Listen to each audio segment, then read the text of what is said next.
बेटा अस्सलाम वालेकुम। अच्छा बच्चे, आज का हमारा जो रिमेनिंग पार्ट था, थर्ड इक्वेशन ऑफ मोशन हमारी रहती है, तो हम उसी को कंप्लीट कर लेते हैं। ठीक है, तो बच्चे ये उसमें क्या चेंजेस आएंगे ये अभी हम देख लेते हैं। थर्ड इक्वेशन में और सेकंड इक्वेशन में क्या फर्क है वो सारी चीजें अभी हम डिस्कस कर लेते हैं। बेटा नेक्स्ट टॉपिक है हमारा थर्ड इक्वेशन ऑफ मोशन। ठीक है, अब हम क्या करें, ये डायग्राम एक दफा दोबारा बना लें। एक तो ये काफी ज्यादा खराब हो गई है, और दूसरा ये कि जब हम दोबारा बनाएंगे तो हमारी डायग्राम रिवाइज भी हो जाएगी। हमें ये पता चल जाएगा किस बच्चे को ये डायग्राम बनानी आती है और कौन से बच्चे हैं जिनको ये डायग्राम बनानी भी नहीं आती अभी तक। तो इसको एक दफा हम साफ कर लेते हैं ताकि दोबारा से इसको बनाएं, ताकि बच्चों को ज्यादा अच्छी अंडरस्टैंडिंग हो जाए इसके बारे में। ठीक है, तो इसको सारी डायग्राम हम रिपीट कर लेते हैं। ठीक है, अभी बच्चे आपने साथ साथ मुझे बताना है कि या कहां पे किस क्या लिखना है हमने। ठीक है, तो डायग्राम को रिपीट कर लेते हैं। सबसे बच्चे पहले बताओ, क्या डिस्टेंस टाइम ग्राफ बनाना है या स्पीड टाइम ग्राफ? जल्दी बता दें। शाबाश, हमने क्या बताना है? Speed time graph. तो बच्चे बताओ, वाई एक्सिस पे स्पीड लेनी है या टाइम लेना है? शाबाश, वाई एक्सिस पे स्पीड को कंसीडर करेंगे और एक्स एक्सिस पे बच्चे टाइम को कंसीडर करते हैं।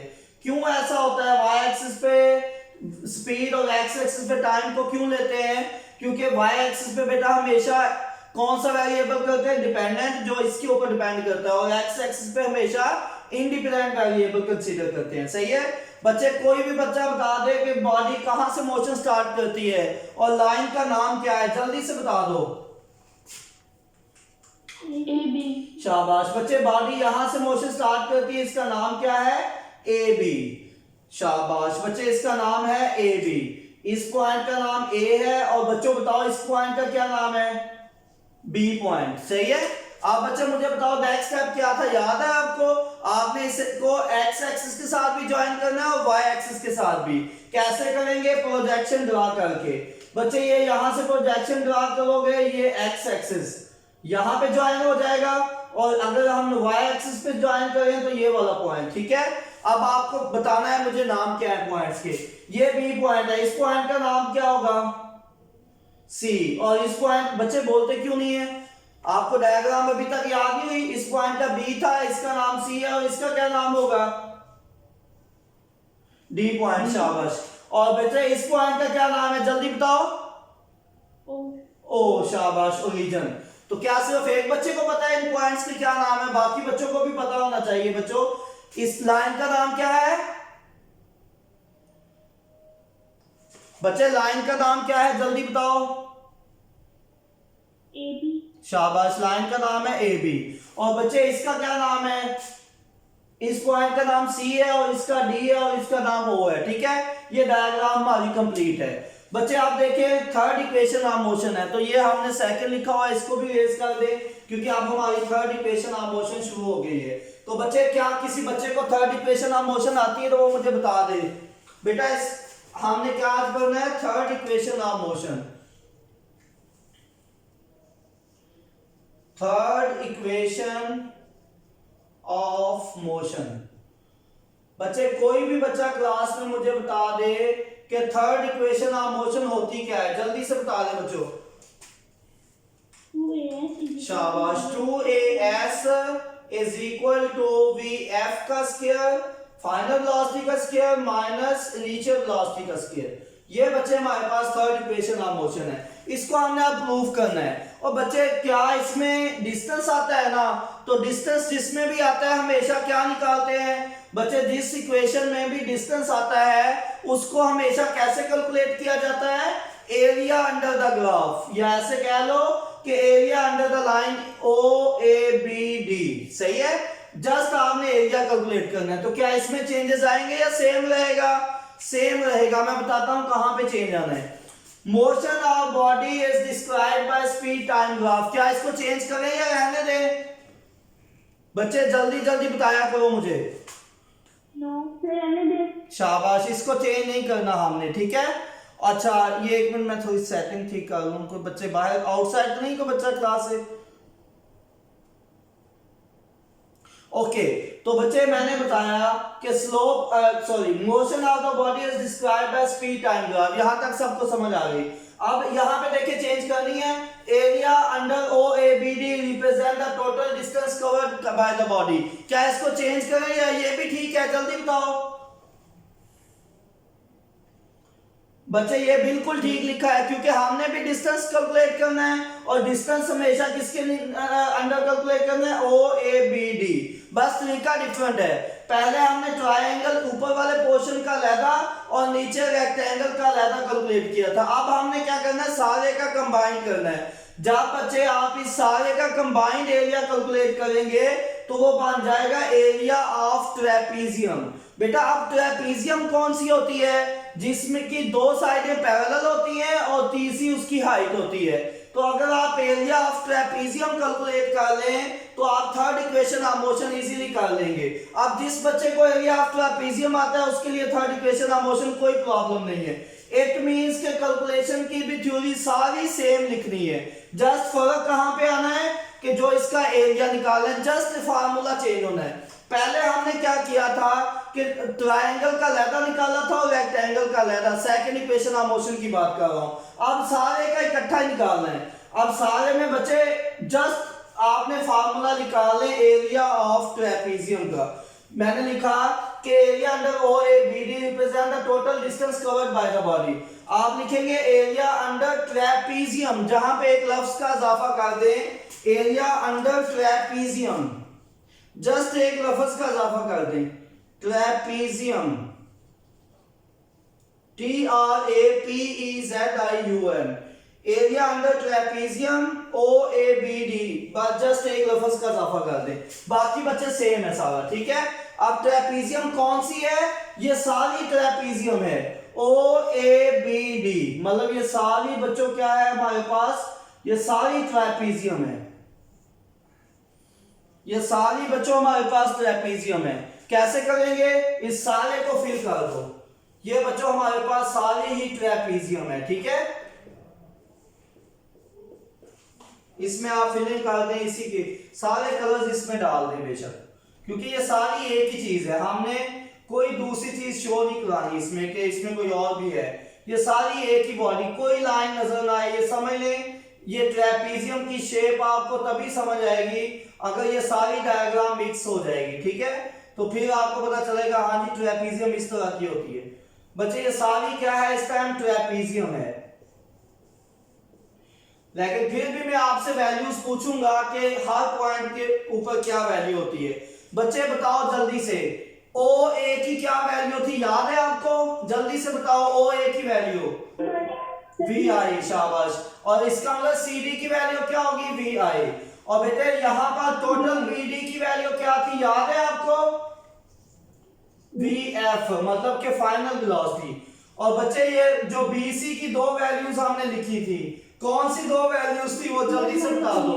एक तो थी वी एफ माइनस वी आई और दूसरी क्या थी जो सेकंड इक्वेशन ऑफ मोशन में हमने यूज की थी, वो क्या वैल्यू थी बच्चों, इसकी ए थी। और इसकी तीसरी वैल्यू क्या थी, V F minus V I की जो वैल्यू थी क्या थी, total B D minus C D.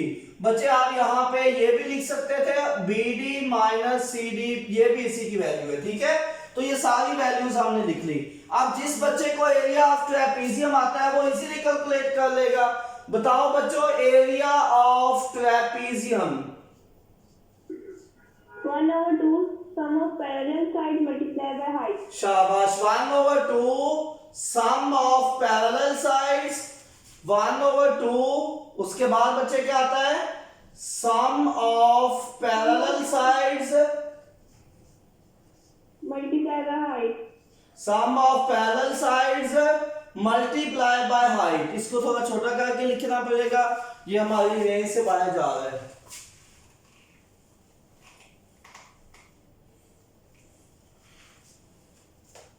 One over to बेटा एरिया ऑफ ट्रेपीजियम का फार्मूला आपने लिखना है। अब बाकी बच्चों को भी याद हो गया होगा, सबको सारे बोले एरिया ऑफ ट्रेपीजियम। बच्चे क्या फार्मूला, मैं दोबारा यहां से शुरू कर लेता हूं, 1/2, उसके बाद क्या आएगा बच्चों, शाबाश बताओ, sum of parallel sides. Parallel sides. शाबाश 1/2 sum of parallel sides. Parallel sides के लिए मैं लाइन यूज कर लेता हूं. Sum of parallel sides multiply by height. Sum of parallel sides multiply by height. क्या बच्चों ये फार्मूला सबको समझ आया है? समझ के आना है, इसको तो जस्ट आपने याद करना है. बच्चे बताओ शाबाश, क्या फार्मूला होता है area of trapezium? 1/2 sum of parallel sides multiply by height. अब इसको जल्दी से कंप्लीट कर लें. 1/2 sum of parallel sides multiply by height. अब यहाँ पे जो समझने वाली चीज है, आपको ये नहीं पता चलेगा कि पैरेलल साइड्स दो कौन सी होती हैं. बच्चे एक बार याद रखना कि पैरेलल साइड्स वो होती हैं जिनका आपस में एंगल 0 डिग्री हो. सही है? मसलन ये सीधी लाइन है, ये भी सीधी लाइन है, ये आपस में पैरेलल है. अगर इनमें कोई एक लाइन भी इस तरह आ जाएगी ऐसे इंक्लाइंड, कोई एक भी इंक्लाइंड होगी, तो समझ लें कि ये दोनों साइडें पैरेलल नहीं है. ये दोनों पैरेलल हैं लेकिन अब नहीं है. सिमिलरली ऐसे इसको समझो इस तरह से, ये दोनों बोर्ड मार्कर इस वक्त बच्चे पैरेलल हैं क्योंकि एंगल 0 डिग्री है. ठीक है, दोनों की डायरेक्शन भी एक है ऊपर की तरफ. अगर एक इस तरह मैं टेढ़ा कर दूंगा, क्या आप ये दोनों पैरेलल हैं? नो, ये किसी एंगल के ऊपर है. ठीक है, तो ये दोनों पैरेलल नहीं है. सही है बच्चे? आप दोबारा क्या बन गए हैं? ये दोबारा पैरेलल बन गए. अब आपने बताना है कि पैरेलल हैं या नहीं. क्या आप ये पैरेलल हैं? यस या नो? यस, शाबाश. दोनों की डायरेक्शन भी सेम है, एंगल भी 0 है. अब एक को मैं ऐसे कर देता हूं इंक्लाइंड. क्या आप भी पैरेलल हैं? नो, शाबाश. अब आपको पता चलेगा क्या ओ ए और बी डी, क्या ये आपस में ऐसे सीधी पैरेलल हैं? यस या नो? यस, शाबाश. ओ ए और बी डी ये दोनों आपस में पैरेलल हैं. कौन कौन सी बच्चे? O A is parallel to B D.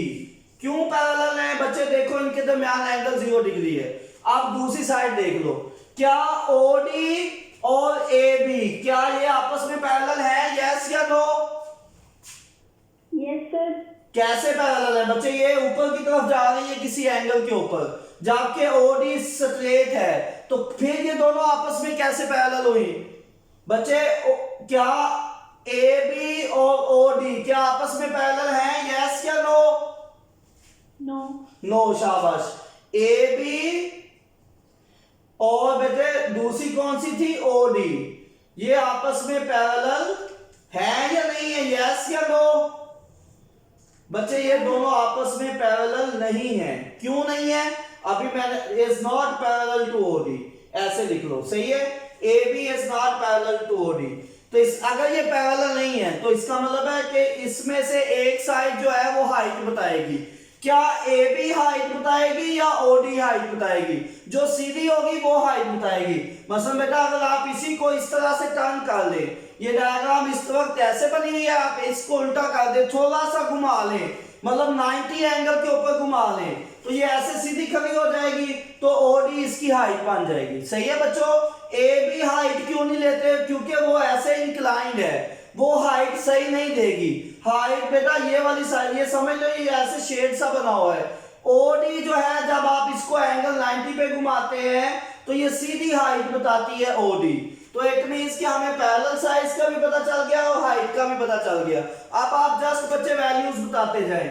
1/2 बेटा सम का मतलब होता है जमा करना है, आपने प्लस करना है, ऐड अप करना है. बताओ किस किस को सम करेंगे? जल्दी बताओ बेटा, किस किस को दो चीजों का सम करना है? पैरेलल साइड्स को. कौन कौन सी हैं? वो ऊपर लिखी हुई है, ओ ए प्लस बी डी, इन दोनों को सम करना है. बच्चे ये देखो ओ ए और बी डी ये दोनों आपस में ऐसे पैरेलल है, तो इनको हमने सम कर लिया. मल्टीप्लाई बाय बच्चों हाइट क्या अभी आपको बताइए, इसमें हाइट क्या होती है? ओडी इसकी हाइट है. Multiply by OD. सही है बच्चों? अब मुझे बताओ कि एरिया ऑफ ट्रेपेजियम क्या वो डिस्टेंस बताता है? यस या नो? Yes sir. बच्चे एरिया हमेशा डिस्टेंस बताता है, तो इसके डिस्टेंस को हम क्या लिखेंगे? एस लिख लेंगे. अब बच्चे मुझे बताओ कि लेफ्ट साइड पे मुझे क्या चाहिए? ये 2 इधर आके मल्टीप्लाई हो जाएगा. क्यों? क्योंकि लेफ्ट साइड पे मुझे चाहिए 2as. जस्ट आप लेफ्ट साइड को प्रूफ करें, आपकी राइट साइड खुद ही प्रूफ हो जाएगी। बेटा लेफ्ट साइड पे देखें, अभी हमारे पास 2 है, सही है, तो 2 चाहिए था, तो 2 इधर डिवाइड हो गया, उधर जाके मल्टीप्लाई हो जाएगा, तो ये बन जाएगा 2s इज इक्वल टू, बेटा इधर बाकी क्या बच जाएगा, वो बाकी चीजें वैसे रहेंगी, OA प्लस BD वैसे रहेगा और मल्टीप्लाई बाय OD। आप बच्चे एक चीज मिस है लेफ्ट साइड पे, अगर हम वो भी दे दें तो इट मींस कि हमारी लेफ्ट साइड प्रूफ हो जाएगी। देखिए कौन सी चीज मिस है, 2as होता है ना बच्चे, यहां पे देखिए बताओ कौन सी चीज मिस है, एक्सेलरेशन मिस है ना बच्चे, यहां पे जस्ट एक्सेलरेशन मिस है। हर बच्चे ने फर्स्ट इक्वेशन ऑफ मोशन की हुई है। बच्चे याद करो कि स्लोप हमें एक्सेलरेशन बताती है। ये देखो मैंने ये लाइनें किसी भी टाइम इसको क्लियर नहीं किया क्योंकि मुझे हमेशा ये चाहिए, स्लोप और स्पीड टाइम ग्राफ एक्सेलरेशन देती है। तो बच्चे इसका मतलब आप दोनों तरफ स्लोप से मल्टीप्लाई और डिवाइड कर दें। अब किस बच्चे को स्लोप की वैल्यू याद है, जिसको फर्स्ट इक्वेशन ऑफ मोशन आती है उसको याद होगा कि स्लोप होती है BC ओवर AC भी कह सकते हैं, OD भी कह सकते हैं। क्या होती है बच्चे स्लोप, BC ओवर OD भी कह सकते हैं, AC भी कह सकते हैं। देखो इस इक्वेशन में कौन सा ज्यादा इफेक्टिव होगा, क्या OD इफेक्टिव होगा या AC इफेक्टिव होगा? शाबाश, एक्सीलेंट बच्चे, OD इफेक्टिव है। क्यों? क्योंकि पहले भी मौजूद है। तो हम क्या लिखेंगे, स्लोप BC ओवर OD। तो बच्चे जिसको फर्स्ट इक्वेशन याद है वो कभी भी नहीं भूलेगा, multiplying and dividing by BC over OD। तो बच्चे ये इक्वेशन 1 बिकम्स, इक्वेशन 1 क्या बन जाएगी, 1 बिकम्स, ये नीचे बल्कि लिखें 1 बिकम्स, क्या बन जाएगी बच्चों इक्वेशन 1, इसके साथ 2 के साथ क्या मल्टीप्लाई करना था, BC ओवर OD, तो वो एक्सेलरेशन बन जाएगा S वैसे का वैसे। राइट साइड पे आ जाओ बेटा, OA इसको अभी वैसे ही रहने दो, प्लस BD वैसे ही रहने दो, कोई चेंज नहीं है, मल्टीप्लाई बाय OD, इसके साथ भी वही देखो आपको मैथ के रूल्स आते हैं, जो काम लेफ्ट साइड पे करते हैं सेम चीजों से मल्टीप्लाई और डिवाइड राइट साइड भी करते हैं, ठीक है। जो काम आपने बच्चे लेफ्ट साइड पे करना है सेम चीजें आपने राइट साइड पे करनी है। तो इससे को किससे मल्टीप्लाई करोगे बच्चे, BC ओवर OD से, BC ओवर OD से आपने मल्टीप्लाई और डिवाइड कर देना है। तो बच्चे बताओ कुछ कैंसिल होता है, यस, ये OD से OD कैंसिल हो जाएगा, सही है। और बाकी क्या बच जाएगा हमारे पास, क्या BC ओवर OD स्लोप होती है ना, और स्लोप हमें क्या देती है बच्चों, एक्सेलरेशन। तो क्या मैं इसकी वैल्यू पुट कर सकता हूं बेटा, इसकी जगह पे एक्सेलरेशन आ जाएगा, आगे S आ जाएगा, इज इक्वल टू OA की जल्दी से वैल्यू बता दो क्या होती है, शुरू से कहा गए हो, OA की वैल्यू क्या होती है बच्चों, शाबाश, नीचे लास्ट ही VI। और बच्चे मुझे बता दो कि BD की क्या वैल्यू है, जल्दी बताओ, BD कहां पे है, ये यहां से लेकर यहां तक टोटल है BD, तो उसकी वैल्यू क्या होती है बच्चों, VF होती है, मल्टीप्लाई बाय, शाबाश बताओ BC की वैल्यू क्या है, क्या BC टोटल है या दरमियान तक है, शाबाश, तो वैल्यू है उसकी दरमियान तक है, तो टोटल VF में से ये माइनस कर दो, तो क्या बन जाएगा बच्चों, VF माइनस VI। अब ये समझो हमारा प्रूफ हो गया। पहले VF को लिख लें बच्चों, देखो ये भी VF है और ये भी VF है, तो क्या बन जाएगा, VF का स्क्वायर, क्या बन जाएगा बच्चों, VF का स्क्वायर माइनस ये भी इनिशियल वेलोसिटी है, ये भी इनिशियल वेलोसिटी है, तो क्या बन जाएगा, माइनस VI का स्क्वायर।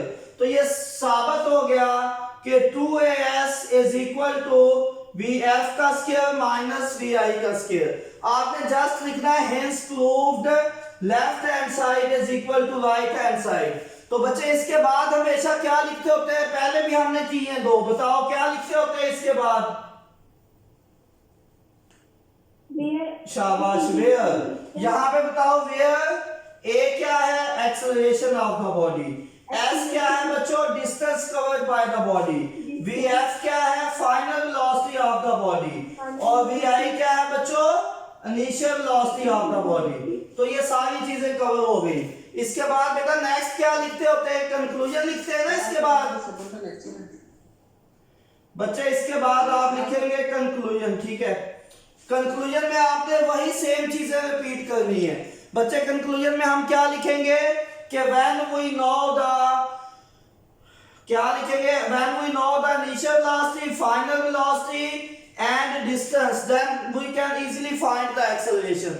अगर ये नहीं लिखना तो डिस्टेंस भी तो फाइंड हो सकता है। उसमें फिर हम क्या लिखोगे बच्चों, हम लिखेंगे when we know the acceleration, initial velocity and final velocity, then distance covered by the body can be easily calculated। तो ये इस टॉपिक का कंक्लूजन है बच्चे। मैं इसको दोबारा से रिपीट कर देता हूं जस्ट 2 मिनट्स में कि थर्ड इक्वेशन ऑफ मोशन में हमने क्या लिखना है बेटा। इंट्रोडक्शन वही जो फर्स्ट इक्वेशन में हमने किया हुआ है, सब में वही रिपीट करना है। अच्छा, कैलकुलेशन में क्या चेंज आएगी, ये वही लाइन है, motion of body is described by speed time graph, क्योंकि सेम ग्राफ है। अच्छा, area under OAB represent the distance covered by the body, ये भी सेम है, जस्ट आपने एक लफ्ज का इजाफा करना है ट्रेपीजियम, क्योंकि सेकंड इक्वेशन ऑफ मोशन में हमने इसका लैदा कैलकुलेट किया था, इसका लैदा किया था। अब हमने दोनों का इकट्ठा ही कैलकुलेट करना है। तो एरिया ऑफ ट्रेपीजियम क्या होता है, 1/2 sum of parallel sides multiply by height. Sum of parallel sides, ये वाली साइड और ये दोनों पैरेलल है, मतलब OA और BD ये दोनों पैरेलल है, तो आपने इन दोनों को जमा कर देना। ये देखो यहाँ पे जमा हुए हैं, मल्टीप्लाई बाय हाइट, तो जो साइड बच गई है वो हाइट है, तो मल्टीप्लाई बाय OD। तो बेटा यहाँ पे आप सिर्फ लेफ्ट साइड को प्रूव करना है। इधर 2AS है, किसकी कमी है, 2 की, तो 2 इधर से उधर लेंगे, बात खत्म। अब एक्सेलरेशन की कमी है, हमें पता है एक्सेलरेशन स्लोप देती है, तो स्लोप क्या होती है, BC ओवर OD, तो हमने BC ओवर OD से मल्टीप्लाई भी कर दिया, डिवाइड भी दोनों तरफ, तो ये भी प्रूफ हो गया। तो ये कंक्लूजन है। अगर कोई बच्चा मेरे जैसा वीक है, उसको भूल जाती है third equation of motion paper में, लेकिन बच्चे आपको पता है हर साल इन तीनों में से एक पेपर में आ जाती है, तो बच्चे आपने पेपर खाली नहीं छोड़ के आना।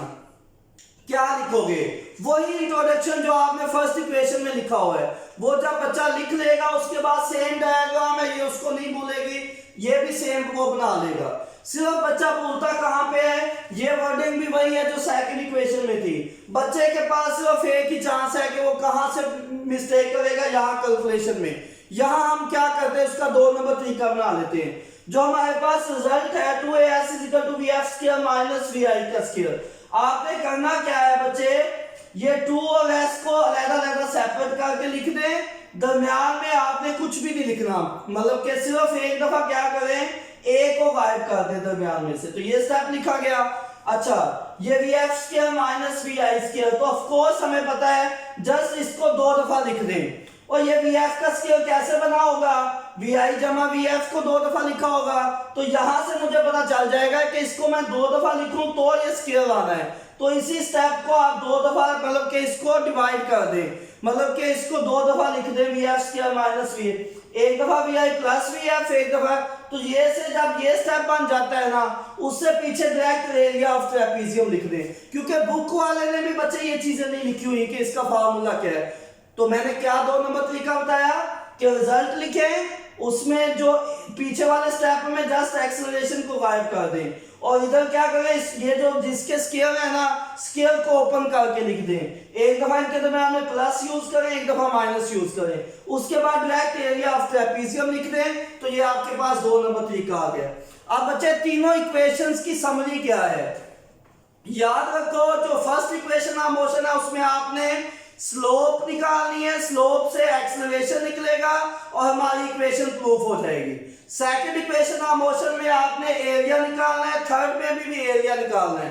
फर्क क्या है, सेकंड इक्वेशन में जो एरिया निकालना है, एरिया ऑफ ट्रायंगल अलग और रेक्टेंगल अलग, दोनों को जब सम करते हैं तो रिजल्ट निकल आता है, और उसको मैंने कहा था कि जो रिजल्ट है उसी को आप AT² है ना, तो T² को एक दफा सेपरेट करके लिखे तो उसके पीछे वाला स्टेप बाकी सेम है Z। और थर्ड में area of trapezium, area of trapezium का फार्मूला क्या होता है, 1/2 sum of parallel sides multiply by height. तो एक बच्चा इसको कैसे याद रखेगा पेपर के लिए, वो जस्ट ये याद रखे कि फर्स्ट इक्वेशन में बच्चे स्लोप निकालनी है, क्या होती है, BC ओवर OD। सेकंड में बच्चे एरिया निकालना है, लेकिन ट्रायंगल का लेता और रेक्टेंगल का लेता। थर्ड में क्या करना है, एरिया निकालना है, लेकिन सारे का इकट्ठा एरिया ऑफ ट्रेपीजियम। इस तरह से आपको तीनों इक्वेशनें याद रहेंगी, ठीक है। और बच्चे इसमें क्या, अच्छा एक बच्चे को यह भी याद रखना चाहिए कि तीनों में रिक्वायरमेंट क्या है या अजम्पशन क्या है। तीनों में आपने कहना body moves on a straight line, तीनों में आपने कहना है बॉडी हैज यूनिफॉर्म एक्सेलरेशन, और तीनों में आपने कहना है कि we will consider the magnitude form of velocity acceleration and time it is and displacement. सबकी आपने मैग्नीट्यूड फॉर्म कंसीडर करनी है। और इंट्रोडक्शन में आपने कहना देगा 3 बेसिक इक्वेशन ऑफ मोशन। तो बेटा this is all about first, second and third equation of motion. अगर किसी बच्चे ने इस लेक्चर से फायदा उठाना है तो वो फर्स्ट इक्वेशन भी का लेक्चर भी देखे, सेकंड का भी देखे, फिर उसको थर्ड समझ आएगी। अगर कोई बच्चा चाहता है कि मैं जस्ट थर्ड को समझ लूं तो उसके लिए यहाँ से समझना मेरा ख्याल है कोई इतना आसान या पॉसिबल नहीं है। उसको पहले फर्स्ट इक्वेशन का प्रूफ देखना चाहिए, सेकंड का, फिर थर्ड का, क्योंकि ये तीनों एक दूसरे के साथ कोरिलेट करती हैं। ओके बच्चे, best of luck, Allah Hafiz.